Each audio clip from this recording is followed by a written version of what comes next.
record. All right, so good evening. I'm Jennifer Holden. I am the Mangan Park Neighborhood Association lead in Sacramento, California, and I am very concerned about housing issues and making certain that housing is fair, affordable, and equitable. And so I have been working with a wide variety of groups over the last couple of months, looking into local and statewide issues in an effort to see what is happening, what will be happening, and what might yet be done, or what we could have been doing under a different circumstance. So this evening is about the Sacramento housing element. And many of you may know that the Sacramento City Council has been touting this next housing element as the one that will restore social justice and equity in Sacramento and overturn redlining of the past. I have a background in analysis, and I haven't used those skills in a while, but I decided to put them to good use reviewing the Sacramento housing element to see what the housing element said about, what kind of housing is going to go. Is it going to be fair and equitable and right the wrongs of the past? So here is the start of my presentation. Hang on, let me do screen sharing first. Got to do that step.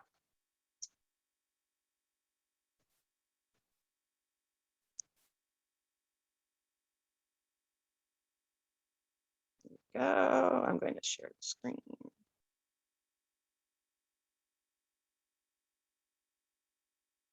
And okay, there we go. We have an introduction to Sacramento housing element. And the link that's there at the bottom is the link that'll take you to where most of the information for tonight's presentation comes from. I pulled only from government sources, except for one teeny weeny little bit that's not that important. So if anybody wants to check me on this, go to that website and look at the housing element and the site's inventory of the housing element. So confusing this just a little bit is the fact that SB 8, 9, and 10 were just signed into law, and that there are 3 other bills that are complementary and supportive are coming up the pipeline really fast in a couple of different ways. So as we go through the Sacramento housing element, we're going to find that there are some gaps or question marks, and I don't want to say that that is the city being negligent. I think the city was waiting for direction from SB 8, 9, and 10 before they made commitments. So through reviewing this information, it is my intention to open up a conversation with the city. Now then, right now, our housing element is with the Housing and Community Development Department for their final approval. So I'm also opening up a conversation with the HCD because I think there's just a much greater conversation that's happening now that SB 9 and 10 and SB 8 have been signed and are going into law. And it's my hope to raise awareness and create a broader coalition of Sacramento and even outside of Sacramento residents to work together to make certain that Sacramento does indeed adopt housing practices and strategies that are fair, affordable, and equitable. So our 2040 general plan has a wonderful statement in it, and it says the exclusion of lower cost housing types, for example, duplexes, triplexes, and fourplexes, prevent lower income residents from moving to neighborhoods with the best parks, schools, and other desirable amenities. Following a greater array of housing types in Sacramento residential neighborhoods will help create more equitable and inclusive neighborhoods by addressing the remnant forces of government policies of exclusion and racial segregation. And then there are also guiding principles that go with the 2040 general plan.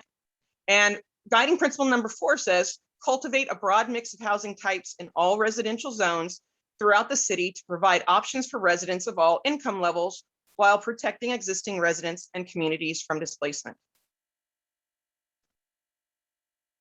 So now we are in actual housing element documents. So we're going to have screenshots of our housing element here. So I've compiled some of my favorites from the housing element to help make it easy for people to access some important pieces of information. These are not meant to be the only important pieces of information, but as this is an introduction, we've got to start somewhere. So the Sacramento Regional Housing Needs Allocation, or RHNA, is 45,580 new housing units in the next 8 years. And of that, the city of Sacramento is proposing that 2,266 of those units are to be above moderate, and 10,463 are going to be very low income. So you might already be looking at that bar and going, that's an awful lot of dark blue for the above moderate, and then it's not very much the light gray for the very low income. So the housing element does break it down for you a little further and gives you a percentage breakdown of those numbers. So you can see that extremely low and very low income are about 23% of our RHNA goal, and above moderate is about 44.5% of our RHNA goal. This did give me pause. I rather expected to see a different spread, but this is what the housing element says. Also in the housing element is a map, and there's several maps actually, and I found myself reading the maps and thinking about the maps and using them to help guide me to the next steps of how I was going to analyze the information. So for those of you who are familiar with Sacramento, you're going to go, oh yeah, this looks, yeah, we know about this. For those of you from outside, let me talk just a little bit about it. The darker the blue or the green, the higher the resource area. So the darker areas are high resource, the lower resource are pale green or the lighter greens. Now, as you can see in Sacramento, we have a classic arc going through the center of town that is traditionally high resource areas. And then there's also a brand new high resource area up at the northern end that we call Natomas.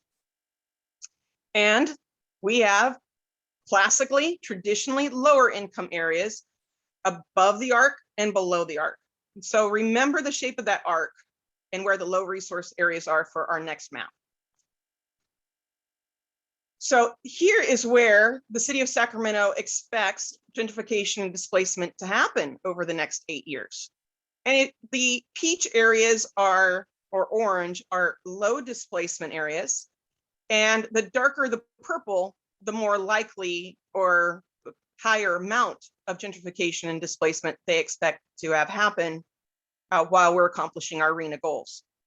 So once again, you see our classic high resource arc saying, not much going to be happening here, but the low resource areas above and below are very likely going to be experience a lot of displacement. And I also, there's kind of a spot down at the bottom that's in a light purple. And you might see that blue line running north-south at the south end of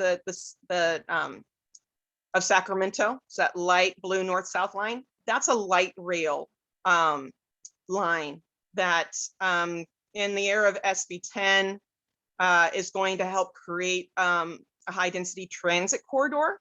That's important. And so notice those light purple areas and the dark purple areas all along that light rail corridor. And that's going to be important for another point later on in the presentation. And then there's another map that shows different planning communities that the city planners have been using to help create the housing element, and where the vacant or underutilized parcels are in those planning communities. So the orange lines outline the planning community, and the dark dots are vacant lots. So I also want to emphasize that there's very little discussion of upzoning in this presentation, because the housing element really doesn't discuss upzoning very much. It does discuss vacant and underutilized parcels that are ready for infill development. So for the rest of the presentation, we're going to be discussing the city's anticipated infill of vacant and underutilized parcels. So this map is really pretty key. And I kind of said, look at that light blue line in the south that runs north and south. I want you to notice how many dark clustered dots there are all along that blue line running north and south. That isn't an accident. And then if you look also more towards the north, you're going to see that the downtown area, which they've been talking about putting high density housing in for forever, it's probably going to happen. And then that other dense area to the north with a lot of black dots is an area we call Del Paso Heights, which is a traditionally very multi-ethnic lower income area. So most of the vacant and underutilized parcels identified in the housing elements sites inventory are in traditionally multi-ethnic low resource areas. So there's a chart in the housing elements that also helps to identify the the amounts of infill that is anticipated on vacant or underutilized lots. So to the left, you have the community plan area, and those are all the different orange outlined areas that were on the previous map. And then they talk about lower income units, moderate income units, and above moderate income units in each of the community plans, along with totals. So if you look in the far bottom right corner, it says that of our 45,580 new units for RHNA, the city is anticipating that 26,749 of them will be in infill on vacant or underutilized lots. And I believe that number is roughly 45% of our RHNA goal. I also want to draw your attention to the fact that some areas seem to have a massive amount of low income units, while others have very little. And some areas have, on a percentage basis, a little bit more. So I'm going to break this chart down in the next couple of charts to help make sense of this chart, because there's a lot to absorb right now. I'm going to start by looking at community plan areas that are high resource. So the Pocket, home of our mayor, Daryl Steinberg, is only expected to have 71 units of infill, which is about 0.16% of our RHNA. And of those 71 units, 58 of them are planned to be above moderate in price. Our Arden Arcade is anticipated to have 0.27% of our RHNA, and they actually have a pretty good spread. That for Arden Arcade is an interesting area. That's probably about where Arden Arcade should be. East Sacramento, a lot of low income for a high resource area. I think I know why, but topic for another day. Same as Land Park. But notice that all of these high resource areas have like a maximum RHNA around 1.5 or less. If you took all these high resource areas and put them together, you'd come up with slightly more than 2% of RHNA in infill. So wait a minute. Wasn't one of the things that we were promised with this housing element is that it was going to move low income residents into high resource areas? Sometimes that's happening a little bit, and sometimes it's not. So let's check in with the city planner on that. At the Planning and Design Commission meeting on July 22nd, 2021, when the Planning Commission voted in favor of this housing element, the city planner, Matt Hertel, said, "We are using a SACOG grant to bring on a consulting team to get a little more resources and to work with planning staff. How do we offer more housing choice and housing options, especially in our higher resource neighborhoods?" So apparently the city, after working on this housing element for 3 years, is still trying to figure out how they're going to move lower income residents into higher resource areas. This is especially a little concerning when you realize that the city signed a contract with the professional urban planners, Dyett and Bhatia of Oakland, to help them design this housing element 3 years ago. Dyett and Bhatia are the urban planners who helped Portland with their upzoning housing element. So Dyett and Bhatia are supposed to have experience with this. And yet, after 3 years and within 4 or 5 months of the housing element going to its final votes, the city planner is saying, yeah, we had to hire some more consultants in order to help us with that part. It's worrisome. I got questions. But let's go ahead and look at the low resource areas and what kind of infill is going to happen in the low resource areas. So here is the infill breakdown for the low resource areas. The South Sacramento planning community, which includes Meadowview and Mangan Park and another neighborhood called Woodbine, is expecting to satisfy 15.5% of our RHNA goal in infill alone. And the vast majority of that infill is supposed to be low income. A little moderate and a little bit more above moderate, but most of that is low income. And then, you know, the Fruit Ridge Broadway planning community contains Oak Park, which is Sacramento's traditional African-American neighborhood. When they were redlined out of the downtown, the African-American community moved to the east and a little south and created Oak Park. All of those cities, all of those neighborhoods that are listed are, 1 or 2 of them are middle class, but many of them are also low resource. Those areas are also expected to have 10.3% of their RHNA in infill alone. So the high resource areas all combined barely made 2%, but these 2 low resource planning communities are going to satisfy over 25% of Sacramento's RHNA goals in infill alone. So let's take a look at where some of these neighborhoods are. Let's get a little bit of the lay of the land. Remember I said the light rail line? It's a tiny little light gray line there in between Franklin and 24th. So you want to keep your eye on that light rail line. And then also you've got Executive Airport there.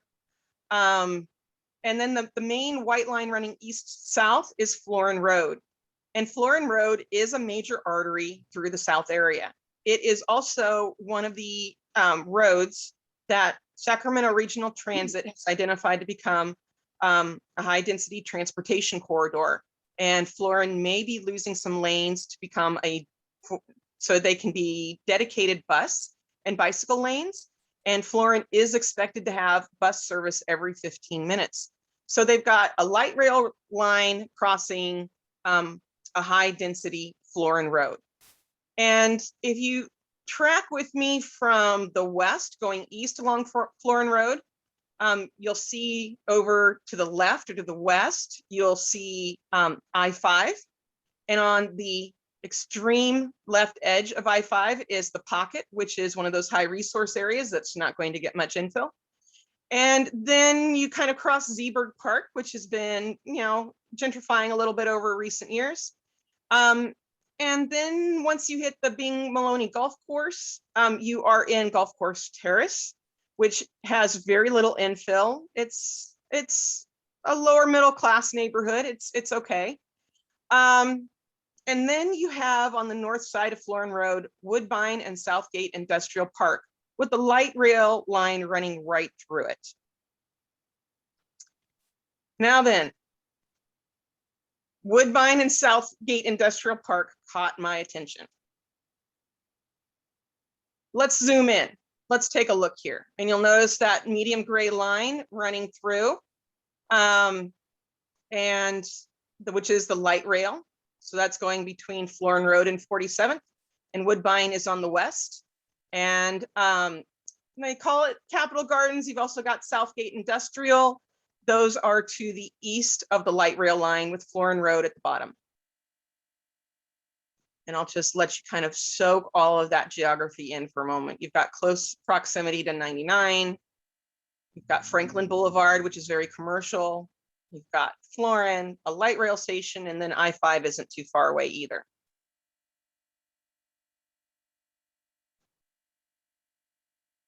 Whoops. Tapped a little too close. So what does Woodbine look like? Here are some pictures I recently took of Woodbine. Smaller, older homes, a lot of fences in the front yard. People look like they're not too safe. A lot of those fences are a little dilapidated, and there are a lot of vacant lots. Woodbine is a lower resource, lower income area, and it is deserving of a little development love. But let's check in with who lives in Woodbine before we decide what kind of development love they should get. The 2020 census won't tell me only Woodbine stats, but it will tell me Woodbine and Brentwood, which is to the north, and they form Census Tract 41. 2020 census says that Tract 41 has a population of 5,107, and that the vast majority of those residents are Asian or Hispanic, and that whites are the smallest percentage of residents in Woodbine. Now then I checked out niche.com, and this is the one time I deviated from a government source, just to see what niche said about Woodbine only. And you can see Woodbine came up with numbers that are pretty similar. So even if we're not certain what the total population of Woodbine alone is, we can tell that they have significant proportions of Asian and Hispanic residents. So let's switch over to the housing element sites inventory. I went through the South Area Community Plan sites inventory and identified which neighborhood every single parcel in the South area is in. So I identified all of the parcels that are in Woodbine, all the parcels that are in Meadowview, all of the parcels that are in Brentwood. I identified them all. I found that there are 47 vacant or underutilized parcels in the sites inventory in Woodbine. And that combined, these vacant underutilized parcels have about 43.5 acres. If you use current zoning for Woodbine, on those 43.5 acres, it would be possible to build 3,235.4 units of infill. The other two numbers, they seem a little wobbly, and I think they're generated by some of those question marks that the city left for themselves. Nevertheless, the city made some statements in the sites inventory that over 1,000 of those units would be lower income, while 52 of those units would be above moderate income. So I'm going to show you what that looks like. Here are all of the R1 parcels in Woodbine that are identified as vacant or underutilized. You can see that they are zoned for 8 units per acre. You can see how large each parcel is. You can see how many units can be put on that parcel at maximum zoning. And you can also see what kinds of housing the city recommended to go on those R1 parcels. And you can see that in the area of Woodbine, every single one of these residential parcels are expected to have above moderate income price point housing. There are no R1 parcels that are being designated for lower income price points. Everything is above moderate. And so on those 26 R1 parcels in Woodbine, the city anticipates 52 above moderate income capacity units. But wait a minute, didn't we say there were over 1,100 low income units that were supposed to go into Woodbine? So where are those 1,100 or so low income units going to go? They are on 5 parcels in Woodbine. 5 parcels, mostly close to Florin Road, that are already zoned for 100 units per acre to 150 units per acre. And those parcels, some of them are quite large. And so it is possible under current zoning, if someone wanted to develop all 5 of those residential mixed income units or C2 units, they could achieve 2,202 units. Now then, going a little bit more to the right to where the capacity columns are, you'll see a bunch of zeros. Those, I think, are city question marks. I'm not certain that the city either was able to communicate with the owners of those parcels or There might be a little bit of since they're right there on Florin Road on a high transit area, they might have been going, I don't want to guess what those are going to do just yet. No promises. But there is one parcel at 7101 Indian Lane that's residential mixed. It's one of the larger parcels. It's 9.23 acres. It is under current zoning possible to get 922.71 units on that parcel. And the city recommends 690 of those be lower income and 230 of those be moderate, and that absolutely none of them be above moderate income capacity. All of the R1 parcels are above moderate income capacity. None of the C2 or RMX parcels are to be above moderate income. That one parcel at 7101, it kind of rings just a little bit like it might be a high density, low income housing project in a low resource area in the making. And it's surrounded by other high density parcels. So right now, that area to the left that's highlighted in yellow, that is 7101 Indian Lane. That could possibly hold 920 new units. And all of the parcels south of that yellow are the other units that are residential mixed or C2 in Woodbine. So they create this neat little trapezoid right there against that light rail line. And just on the other side of Indian Lane, it goes to R1. So I'm going to let you kind of soak that in. We don't know what's happening at below or south of 7101 Indian Lane, but if it's zoned the same way and it's right there on a high transit corridor, yeah, our minds start going places.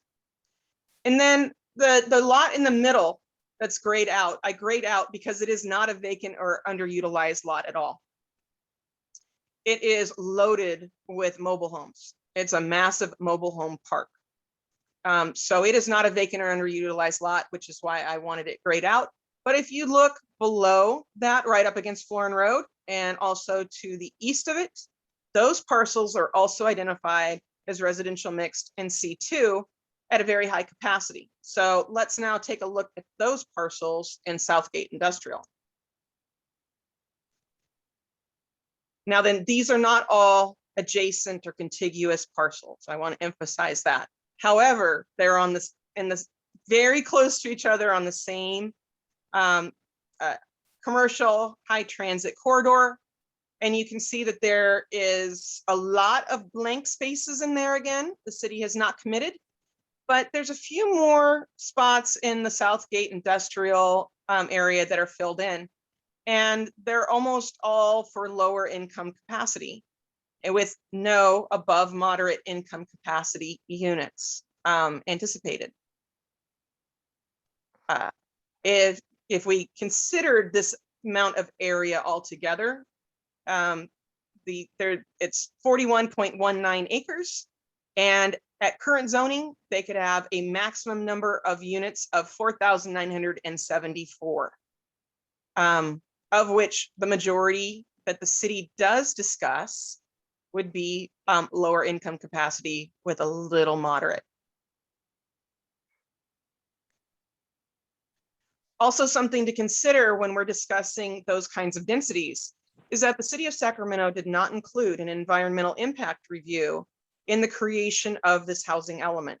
They said it was a policy document and not a planning document. And as a policy document, it was not subject to CEQA or the creation of an environmental impact review. However, the city council did order a master environmental impact for the housing element in January of 2021. Nevertheless, the environmental impact report was not released, and the city council still unanimously voted in favor of this housing element without environmental impact report on August 17th, 2021. Yes, this is very, very worrisome. And we're very concerned, especially when you consider the kind of density that is being discussed right there. Right. So also that of a concern to us are the fact that the city did large, broad surveys of everyone, and then they created closed group stakeholders. And you can see who they included in the closed stakeholder group. People with a lot of interest for a variety of reasons in housing, but they did not include any neighborhood groups. So nobody like me was included, even though we have a land use chair of a nearby neighborhood association who is very experienced in land use and urban planning. And he was denied the opportunity to be included. Oh my goodness. Yes, yes, indeed. So we might come back to this in just a second, but let me check in. Any other thoughts on the presentation? Other questions, other concerns, other things I should be looking for? I have a concern. This is Kathleen Hughes. I have a concern. Is eminent domain going to come involved with all of this? And I have a concern where they're not getting the Environmental Protection Act or the report. That's not good. Those are my concerns. I don't know if I can answer eminent domain questions myself. Is there anybody here who can? All right, well, I will write that down for you, Kathleen, and I will go and ask other people for it. Jennifer, I was just going to say, I mean, certainly the city could use eminent domain if they, I mean, they'd have to jump through whatever hoops. I don't know whether they're planning on doing that, but that certainly is a tool in their toolbox. Hey, Jennifer, I just want to make a couple of comments, and that is I have a huge concern about the public school system. So one thing that was interesting to me is when they were showing Land Park and all the new units that they want to put in. And my children just left Crocker Riverside, which is a public elementary school. And in the 11 years that I was there, they just kept bringing kids in and bringing kids in and bringing kids in. And they didn't add more resources. They didn't create better spaces. They just piled the kids in. They didn't upgrade the bathrooms and nothing. So I'm really wondering in some of these situations, if you're going to be stacking and packing families together with young children, where are these kids going to go to school? And are those schools going to be able to manage the 3 times, 4 times amount of kids than they have right now? So that would be a big concern.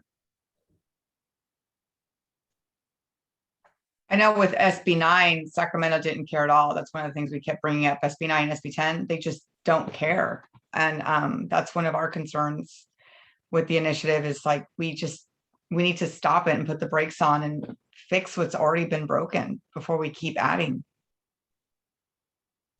But we have the same concerns. It's a little scary. Regarding the environmental impact report question, the city claims they're going to do a master environmental impact report when the whole shebang is over. In other words, it includes the entire general plan. So we brought this up with Housing and Community Development, and they really did not care because they don't review EIRs. So what we tried to do was at least throw out some environmental concerns they might care about that are in their wheelhouse, even if they don't have an EIR, which is economic, social, and environmental justice issues that are raised by all the stuff that Jennifer was presenting to them, because that is an issue. And so whether or not they have an environmental impact report to review to tell them that, they need to look at those issues because that's one of the things they're concerned with.